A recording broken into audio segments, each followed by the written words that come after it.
Okay, now we are going to go over the ligaments of the spinal column. Now, we're looking obviously at the anterior here. We can rotate them around. We will do this so you can appreciate the posterior.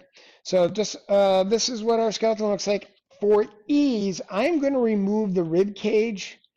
Okay, so I know it's going to look a little bit weird, but we've taken away the rib cage because we're really just focusing on the spinal column. So let's look at the first ligament here. And we have our anterior longitudinal ligament. You can see how far it's running from coccyx. So I'm going to rotate. You can see basically coming from coccyx all the way up and runs all the way the length of your vertebrae. So these are articulating with the anterior surface of your vertebral bodies, okay? So can we palpate this? No, we cannot palpate this.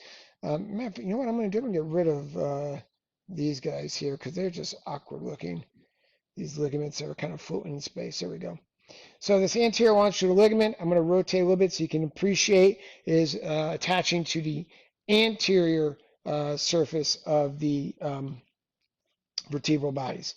All right, now that also means that you have a posterior longitudinal ligament, and give me 1 second. So where there's an anterior longitudinal, there's got to be a posterior longitudinal.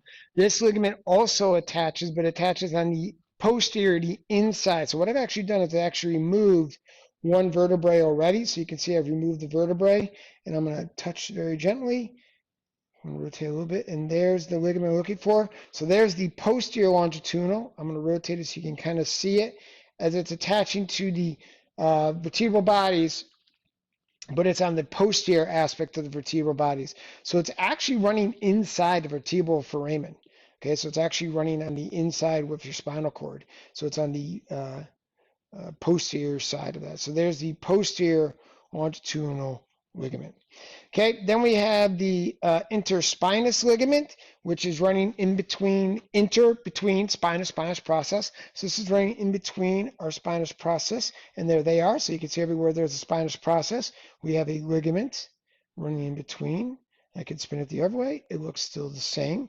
I'm actually going to put them like this and rotate them. There we are. And then we have the supraspinous ligament, and that is touching the superior aspect of the spinous process. It's basically running, I'm going to see if I can do it here. Come on. It's running from tip to tip of the spinous process. It's hard to get it on here, so I'm going to see if I can zoom in, and once I come on, get there. You guys can see it, can't you? I just can't highlight it. There it is. I actually got it, and I lost it. Come on. There it is. So there's the supraspinous ligament running the entire length. So you can see it in the sacrum.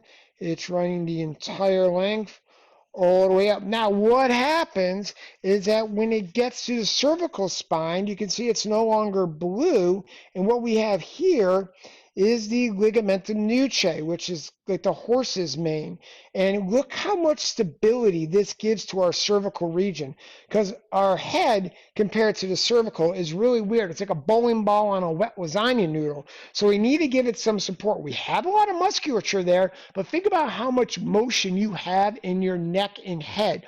Triplanar motion, a lot of mobility, but we sacrifice stability. And considering how your brain is there, we need to give it a little bit more support. So we have this thickened, increased ligamentous presence called the ligamentum nuchae, which is basically the supraspinous ligament at the cervical level. Okay, that makes sense? So then we move on to the ligamentum flavum. So we've moved from the nuchae to the ligamentum flavum, and that is connecting the lamina of each vertebrae. So we're going to rotate them a little bit here. We have supraspinous ligament, we have interspinous ligament, and then right in there you can see the ligamentum flavum attaching lamina to lamina to lamina. So if we look, I'm going to take my little handy pen out. So there's the lamina of each vertebrae right there. All right, so that ligamentum flavum is connecting all of those lamina together. So those are the ligaments of the spinal column. they're flat. They're not going to be easily palpable, but obviously if we palpate the spinous process, we're going to be able to palpate the supraspinous, and theoretically we can get in between and get the interspinous ligaments also.